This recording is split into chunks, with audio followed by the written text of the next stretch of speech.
De ce que je ressens au quotidien, nous les femmes, nous devons mener plusieurs combats de front, plusieurs carrières.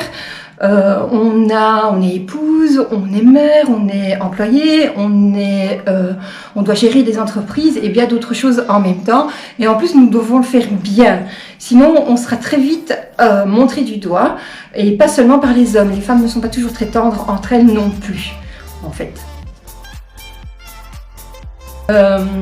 En janvier 2020, j'ai commencé à penser à cette collection capsule, en fait, à la base, qui devait être des cahiers et des petites trousses. Et c'était une collection qui était prévue pour le mois de septembre, mois d'août en fait, et qui était là pour rappeler aux étudiantes qu'elles sont de vraies guerrières.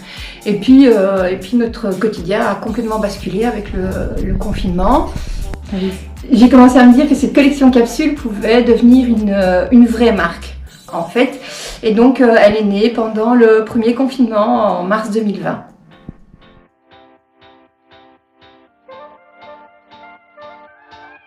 Que nous, les femmes, avons beaucoup plus de ressources que ce que nous pensons, en fait. Que nous avons en nous l'esprit guerrier de nos mères et de nos grands-mères, que nous avons l'esprit rebelle de nos ancêtres.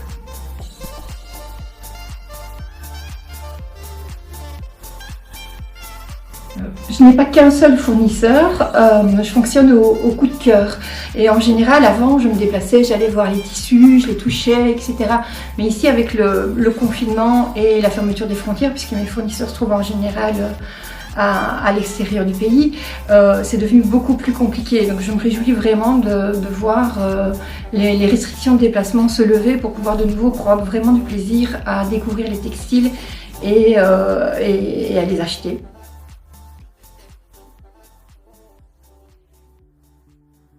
J'ai un parcours professionnel assez atypique. J'ai dû faire des études de comptabilité parce que c'est ce que mes parents voulaient. Et même si j'ai jamais eu de vraies difficultés scolaires, j'aimais vraiment pas travailler dans ce secteur-là. J'ai trouvé du travail dans différents autres secteurs comme caissière dans différentes enseignes. Et je savais vraiment pas quoi faire de ma vie et j'ai continué comme ça. Et la seule chose que je voulais vraiment faire, en fait, c'était juste de la couture.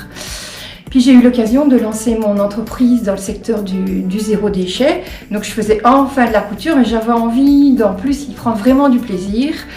Et puis de nouveau, à un moment donné, j'ai vraiment ressenti le besoin de plus de légèreté, de retrouver des beaux tissus, des dentelles et d'associer des jolies choses et les jolies matières en fait. Et de vraiment coudre de nouveau pour le plaisir.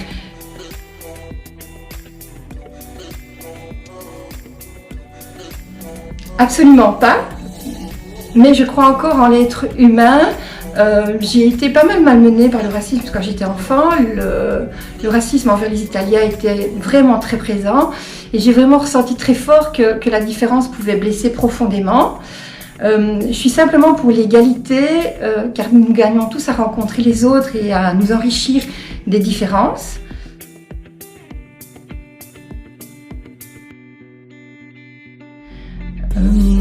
Dans la rue, mais pour le moment c'est un peu compliqué. Sinon, dans ce que je porte au quotidien, dans ce que j'ai envie de montrer aux autres, dans ce qui me met en valeur et où je me dis que ça pourra mettre d'autres personnes en valeur aussi. Et pour les petites culottes, par contre, mon inspiration elle vient vraiment des matières. J'associe les tissus, les élastiques et ça m'inspire, tout simplement.